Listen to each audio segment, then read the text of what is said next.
Welcome to Advanced TV Herstory. I'm your host, Cynthia Bemis Abrams. This is the place where we connect the dots of TV and feminism to American culture and politics. If you like what you hear, head to tvherstory.com and listen into all of our archives that are categorized to make it easier to find what you're looking for.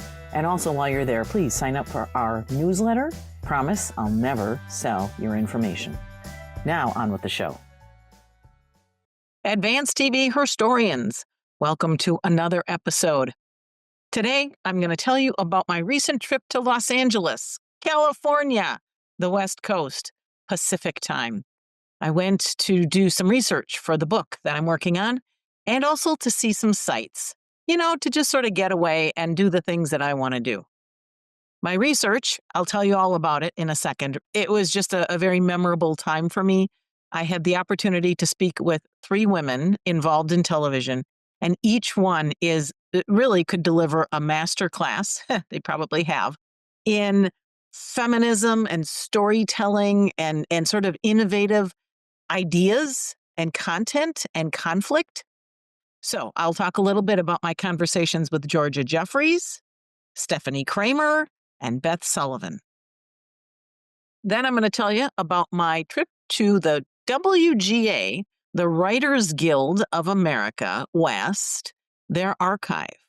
And they have a tremendous collection of scripts and books and cool things and correspondence. It was very exciting. And then the sites, which I think are pretty fun. And who doesn't? Who doesn't love to talk about their travels, right? But I'll keep it brief and perhaps inspire you to do something different the next time you're in California.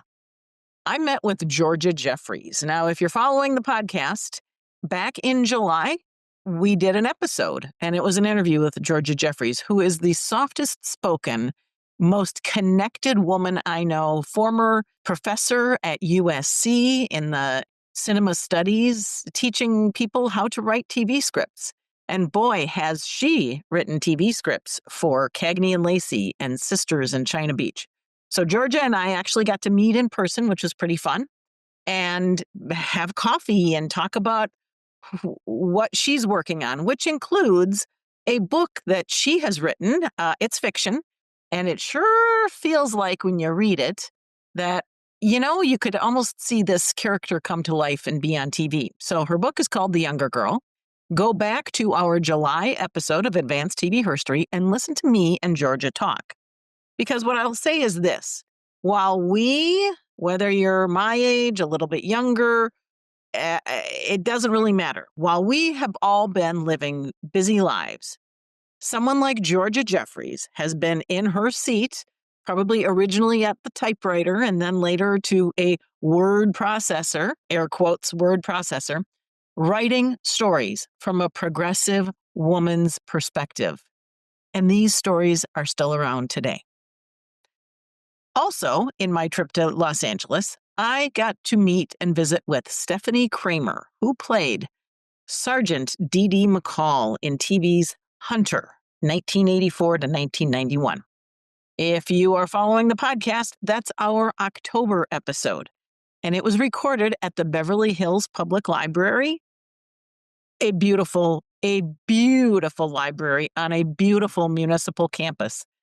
I could have spent an hour just walking around, seeing the architecture and sort of how the city services all come together. Within the public library is the Paley Center for Media on the West Coast. The other Paley Center for Media is in New York, in Midtown. The folks at the Paley Center were gracious enough to provide me a conference room to meet with Stepfanie Kramer and to record our conversation. Again, Stepfanie Kramer, for 5 or 6 years, was doing D.D. McCall on Hunter, which was, when you think about Hunter, a little bit of one of those sort of macho guy 1980s style detective shows. They are police.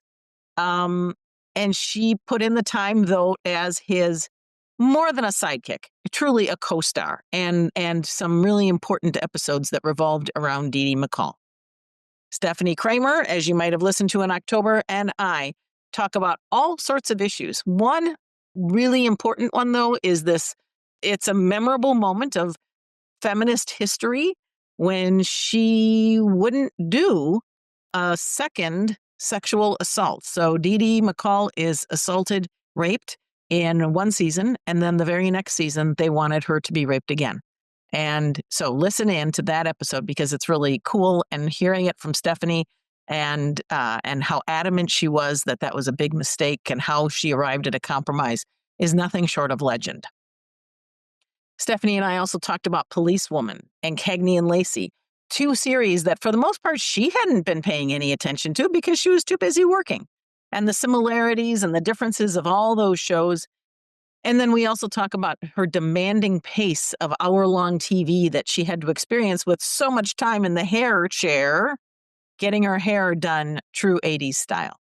The cool part, too, is that she connects with fans worldwide because Hunter was seen in so many foreign countries and remains part of the American culture that we have transferred to those countries. Lastly, of these three visits with these phenomenal women was with Beth Sullivan, who was the showrunner, the executive producer for Dr. Quinn, Medicine Woman, as well as The Trials of Rosie O'Neill, which had aired in the early 90s. Dr. Quinn, Medicine Woman aired from 1993 to 1998. Very much family programming. And she, in our interview, talks in depth about how it is that she came to really appreciate the opportunity to have the series air on Saturday nights. It's a very cool, very strategic thinking on her part. So again, while we've all been leading busy lives or raising kids or coming home tired or just vegging on a Saturday night or going out, Beth Sullivan, as well as Stepfanie Kramer and Georgia Jeffries, again, were making TV that sticks with us and has aged actually quite well. Beth Sullivan truly was making acclaimed series utilizing, and I'm using air quotes again here, strong women lead characters. It's amazing that we have to specifically say that it just can't be a series and the lead is a woman. Although there are some series where the lead is a woman and she's not a strong woman, not a strong character. And we don't have much patience for that. Okay, getting back to my conversation with Beth Sullivan, which you will hear in the December episode. We talk about story construction. I mean, she really, she had gone to film school and she had worked with a lot of scripts as a reader and as an evaluator of whether or not a series had a good premise and a script was strong. So she knows what makes good conflict, and she knows how to develop characters and a band of characters so that the conflict really never ends, that people are playing off of each other, their strengths and their weaknesses. Really cool. And Beth Sullivan then weaves in American history. And in the case of Dr. Quinn, that is post-Civil War American history. It's a super cool conversation. I can't wait for you to hear it. The Trials of Rosie O'Neill and Dr. Quinn. The Trials of Rosie O'Neill is about a middle-aged woman, practicing attorney, who, by virtue of a divorce, needs to change her life. And so she becomes a public defender. And that was a series that was Sharon Glass, who was in Cagney and Lacey. She was Chris Cagney. After Cagney and Lacey finished, she became Rosie O'Neill. And it was on for 2 seasons. They were smart episodes. But my point is this, and this was also Beth's point, and that is the power that comes from the legal profession and the medical profession, when placed in a woman's hands, really transforms how we see power on TV. Both women had, in a sense, an extra place at the table that had to be respected by men, given the particular storyline. And that's really pretty cool. Beth Sullivan, too, connects with fans worldwide and continues to hear about how important Dr. Quinn was for viewers of all ages, and she's really very proud of it. It's a cool conversation with a woman who, in the early 2000s, was in a massive car accident, and for the most part was left with enough damage to her brain and to her ability to function that she has not been able to executive produce series since. A fascinating woman.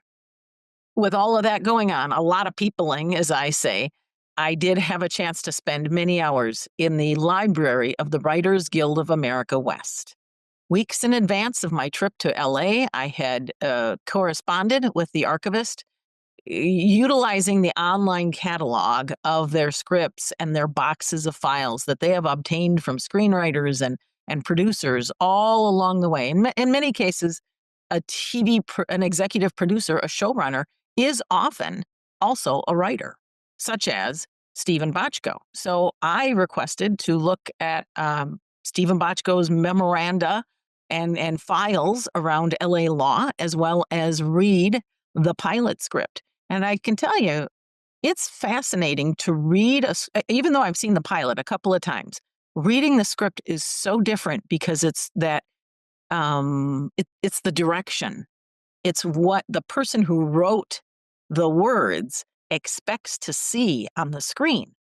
And there aren't too many other jobs, when you think about it, that require somebody to not only put dialogue on paper, but also to sort of bring the scene to life and then to hand it off to a director who then tries to live up to that as best as he or she can. It's fascinating. One of the cool things in the Stephen Bochco files was this letter to Frank Rohner, who you say is Frank Rohner, somebody who was working with Stephen Bochco and Terry Louise Fisher on the pilot script. And they had sent it over to some lawyers in LA. And this response was regarding LA law, quote, "My appreciation for the stunning excellence of the script, the relationships between the attorneys and clients, attorneys and judges, and attorneys and employees have been uncannily captured. If you have a moment, go over to YouTube. Well, it's more than a moment. It's close to 2 hours, I guess. But it's an incredible episode, LA Law pilot, which is season 1, episode 1. It is a very well-written glimpse of where we were in 1986 when this series was first getting going. Fascinating stuff.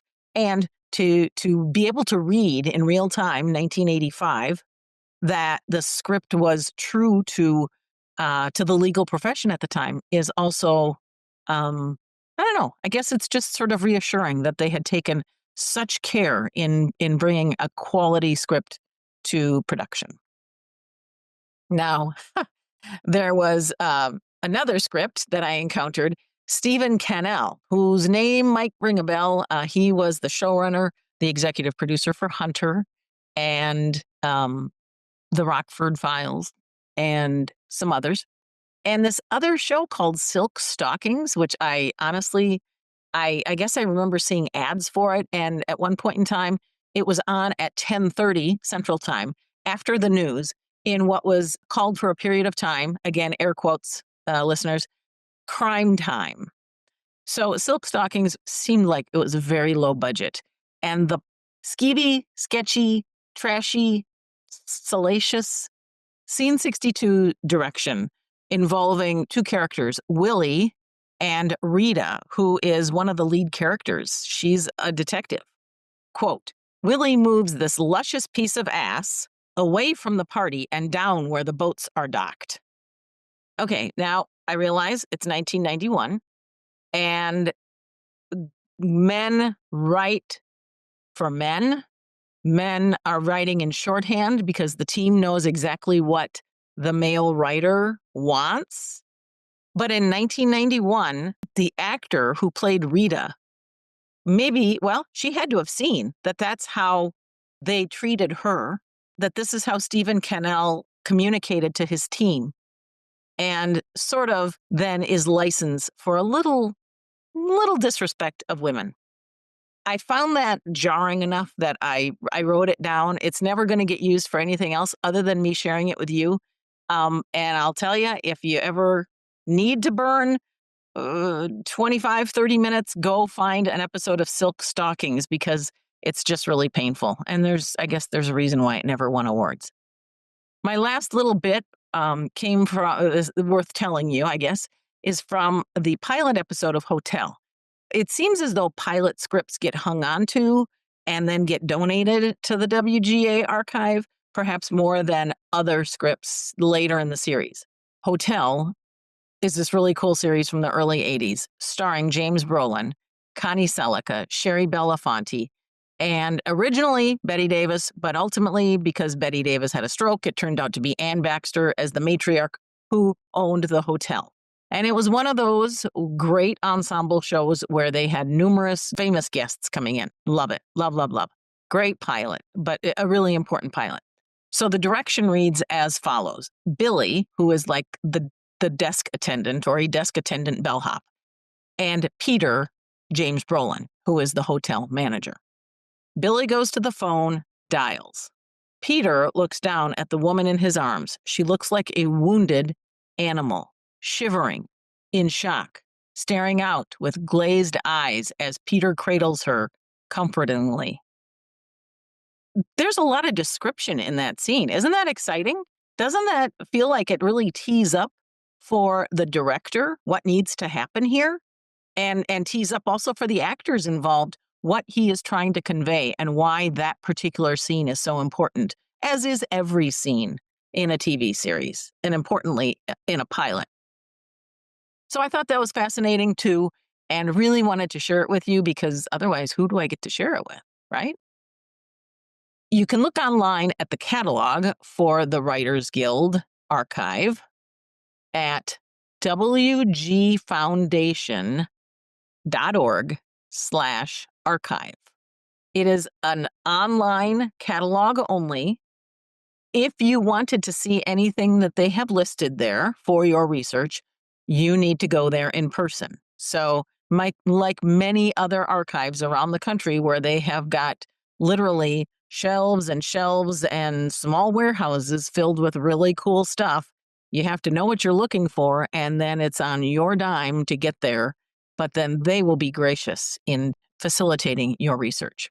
So, many thanks to the Writers Guild of America West and the gang at the archive and the library.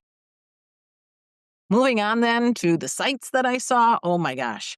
So yes, I've been to California a couple of times, but I've never done that sort of classic Hollywood visit. I took a guided tour that took me most of the way up to the Hollywood sign. That was very cool. It was definitely worth the money to pay a guide because this was a gentleman who was steeped in the history and walks you through the iterations of the sign and why it has evolved over the years, what it's made out of today, its life expectancy today. And it's all very cool. And it's so much a part of Hollywood history, Los Angeles history, and the entertainment business. I would have gotten to go all the way up to the sign itself. I technically paid for that tour, but I ended up with a group that was only going partially up. And they were a group of Croatian credit union executives. And there was only basically sort of one person who spoke really good English. And I kind of felt bad thinking, I'm going to take the guide further up and make the guide leave the credit union folks. And they had a great time too. So we all took pictures. The other cool thing I did was I went to the Forever Hollywood Cemetery, which is right there in the middle of everything. It is literally across the street from Paramount Studios.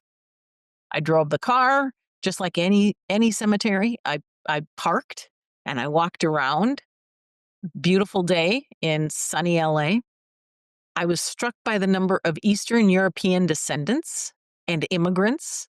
Many of them had elaborate markers with like sketched images of themselves or themselves as a couple in some cases, and incredibly complex and detailed designs. And I live in Minnesota and we don't have markers like that. And then there were a lot of traditional markers too. Sorry, I'm going on about cemeteries, but I I found it very interesting. The pride that people take in how that looks seemed very LA to me. I was able to look around a little bit, and I did so with my $6 map that I bought. And let me tell you, wow, it was totally worth the $6. Here is the map. It is so cool. It really helps you find your way around if you've got the time. I will say that I spent an hour there. That was not enough. Not enough, and I'll tell you why. So, just some of the people from TV who are buried at Forever Hollywood Cemetery. Helena Hutchins, who was that cinematographer back in 2021 who was shot while filming Rust, that movie starring Alec Baldwin. Valerie Harper from Rhoda is there. Estelle Getty from the Golden Girls. Anne Heche, who just is known more for a filmography, but on TV was in All Rise and Chicago PD, among others.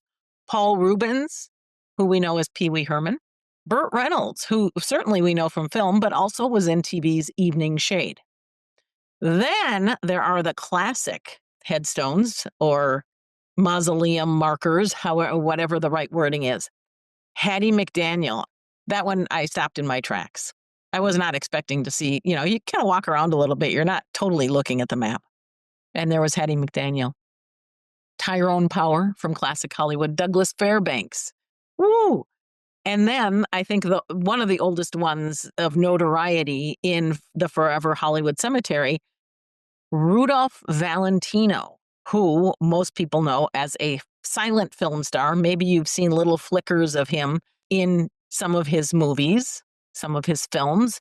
He passed away in 1926 from peritonitis. That's 100 years ago. And his mausoleum marker and a little information book about his career, some stills from his career, obviously not original stills, but still, it's just so cool. And that it's a place that people know about all over the world. And then you finally get there. Also in a mausoleum scene on the outside, because there were also enclosed mausoleums, I guess that's the right word, is Mickey Rooney. And then the main attraction, as you might expect, Judy Garland. Now, here is the map with the listing of all of these prominent people, right? And not so prominent people, because I didn't recognize a lot of names. Front and center, in the middle, Judy Garland's picture. She hasn't always been buried at the Forever Hollywood Cemetery. Back in 2017, her family, consisting of Liza Minnelli, Lorna Luft, and Joey Luft, decided to move her from a cemetery in New York to the Forever Hollywood. And she now basically is in the Judy Garland Pavilion, which is actually very near the entry. And you look at the map and you say, okay, I can see this. And I really thought I had it figured out. And I kept walking around, and I could not see. I went, past all of these little doorways and walked in and just saw a bunch of names. Next one, saw a bunch of names. Next one, saw a bunch of names. No idea. Finally, the map, I didn't feel like the map was really helping me. So I pulled it up on my phone, and by golly, in your phone is the Judy Garland Pavilion. You can see right now, wherever you are, how long it would take for you to get there. So with the help of my phone, I then march back down a little roadway, and sure enough, here is this building, which just happens to have 4 handicapped parking spots in front of it. And I walk in, and there is Judy Garland. Now, letters etched in marble are very hard to read. But you go in, and you just sort of get the sense that they've spent some time thinking about what kind of experience people want to have when they're coming to visit Judy Garland's grave or place. So it's not the easiest thing to read from a distance, so you get a little closer, and there is her marble, and then there is glass, and then there is a little rope that keeps you from even getting to the glass. But rest assured, they did think about you, the visitor, because there are 4 chairs and a guest book. And they allow you to leave little keepsakes, little tokens to Judy. There were things there, and there is a very full guest book. I had been there at noon, 1 o'clock, I guess it was about noon. And there are the guest book pages, 2 full pages of people who had been there already. And I just found that quite interesting, because I guess, if I had had more time, would I have sat and had a little conversation with Judy and, riffed about the Carnegie Hall album or Meet Me in St. Louis? I just don't know. But I think it's cool that they've created that opportunity. So it was all amazing. It's an active cemetery. It's beautiful, well-tended grounds. You can get in for free because it's a cemetery.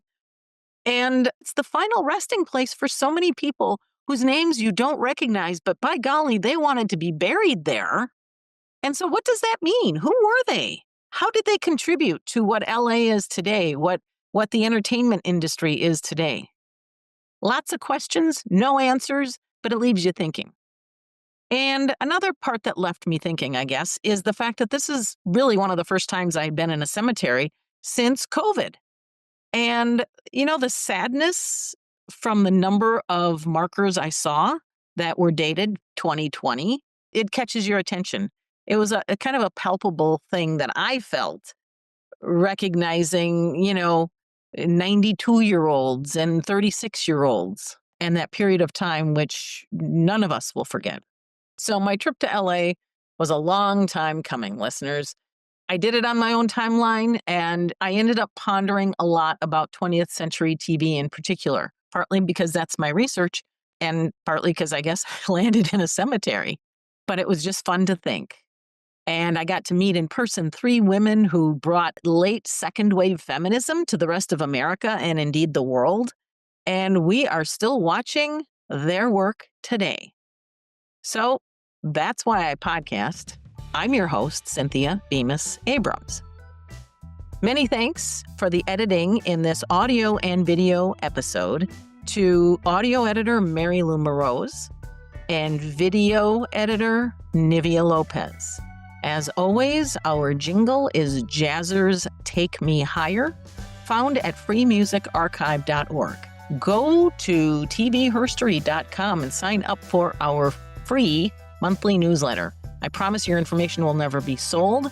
It's just my way of staying in touch with you, bringing you a little bit more backstory than anything I share on social media these days, for a really good reason. Most importantly, it's for me to stay in touch with you, and for you, then, to stay in touch with me, providing feedback and ideas and what you're reading, what you're watching, and why. I appreciate your listening to this and all other past episodes, and writing a review, posting just the number of stars you would give Advanced TV Herstory. Know that that is important to me and for the algorithm and the discoverability, and for folks to take a chance on listening to a first episode and then maybe, just maybe, be as hooked as you are. Thank you so much for listening. Bye for now.